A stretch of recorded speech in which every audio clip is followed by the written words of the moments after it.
All right, here we are again. I'm going to talk about Insidious, The Red Door.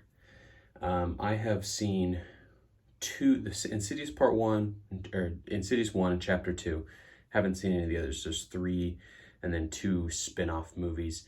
The first one I watched last night, so I'm only giving this context because I'm going to reference it a couple times. What I'm saying is I don't consider a spoiler for the movie. So if you're interested in seeing it, even though what I'm saying sounds revealing, I don't think it actually is. Overall, I wasn't, it was fine. It was a fine horror movie, typical horror movie genre.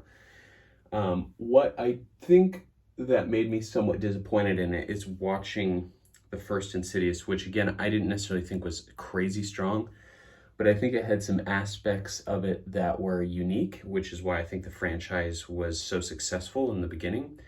And I don't know, but I can tell by this installment that they've lost their way in terms of this movie was very much just straight jump scare city. There was almost no horror aspects to it that weren't jump scares. And I think that was pretty boring. It made for a very boring movie. The plot was really slow in the beginning. It really was slow to even get scary. But I think where the movie fell so flat was it had the funniest, silliest way to set up a movie, which this is a light spoiler, but if you've seen the second one, they wipe all the characters' memories are wiped. So you're starting from scratch. So this entire movie is just them remembering things from the previous movies to catch themselves up to speed what happened. So as an audience member, if you've seen the past movies, you're sitting there almost rewatching the movie. I mean, they literally do flashbacks to each movie multiple times.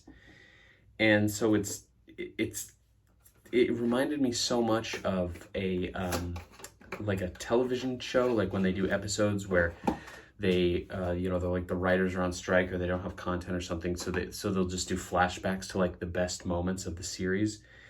And that's what this whole movie felt like. So it was by the time you get to the finally the characters caught up, the movie's over. And so there's really nothing, it doesn't add anything new to the lore. There's no really new devices that they're introducing. It's like, hey, remember this? Oh, and remember this, and remember this, and remember this, and remember this. It's the worst example of that I can think of in recent memory of any movie that I've seen. And one of the weakest setups. It wasn't even that the movie was weak, it was just that the base of the movie was really pointless. It was like, why are you even making this? What are you contributing new to it? And because they brought back so many of the same actors, I felt like that's what they were hoping the movie would carry on of hey, they're all back, remember the movie. So I don't know.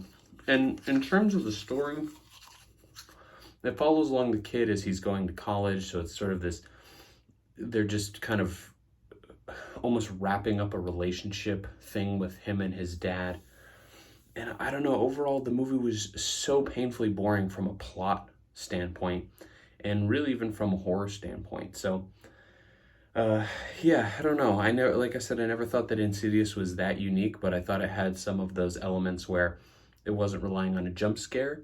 It was relying on atmosphere building and tension and just building a kind of a creepy world without the use of jump scares.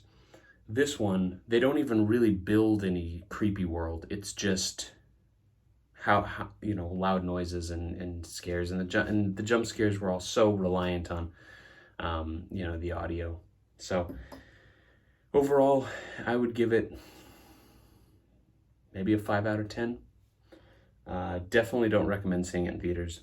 This is totally something that will be on HBO Max in 15 minutes. I would just watch it there. So yeah.